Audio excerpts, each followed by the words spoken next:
कक्षा 12वीं गणित इकाई 3 अवयव। यदि अवयव ए बराबर इसे 0 a ऋण 3 2 0 ऋण 1 b 1 0 विषम सममित है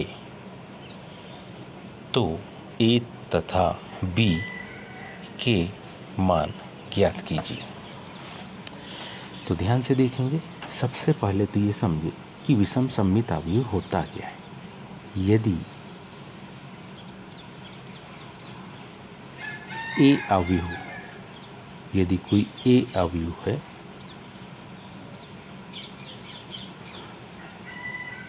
और वो कैसी हो, विषम सममित,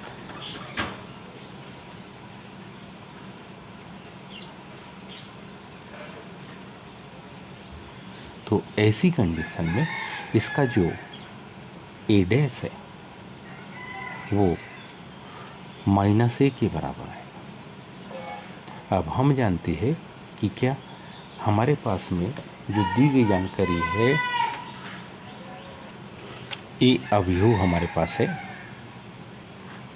ए अवयव बराबर इसे क्या है 0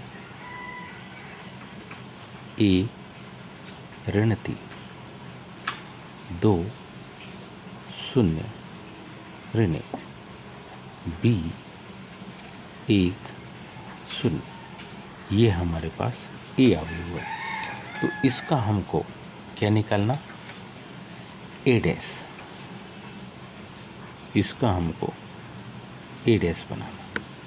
इसका ए डैश बनाना, इसका सीधा सा मतलब है कि ये जो 0 a ऋण 3 है, ये पहली पंक्ति है, वो पहला स्तंभ बन जाएंगे। 0 a ऋण 3 ए में पहली पंक्ति है और वहाँ यहाँ वो पहला क्या बन जाएंगे,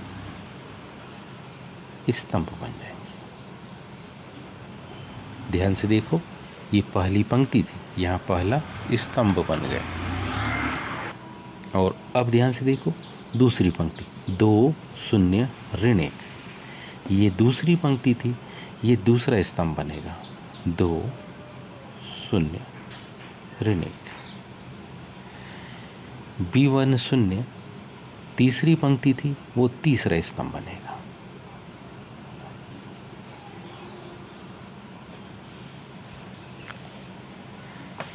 एक ए डैश, ये कहलाता है इसका परिवर्त, ट्रांसपोज जिसको हम कहते। अब ध्यान से देखिए, जो लिखी जानकारी है उसको समझे। तो हमारे पास लिखा है, अब हमको इसका -a ज्ञात करना है। तो हम में से सब जानते हैं कि अगर a ऐसा दिया है तो इसका अगर -a ज्ञात करना है, इसका मतलब इसके सारे अवयव में, सारे पदों में, अवयव के सारे पदों में ऋण का गुण।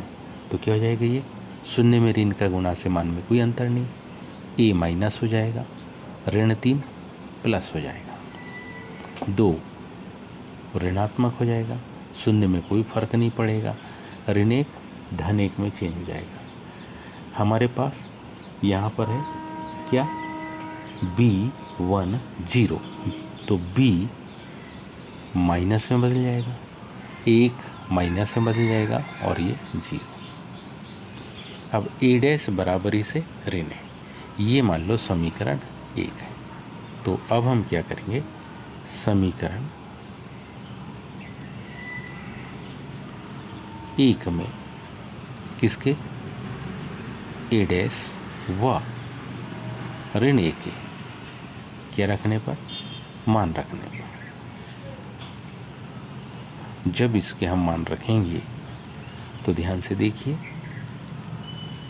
ए डैश का मान ये रखा क्या, 0 2 b, a 0 1 -3 -1 0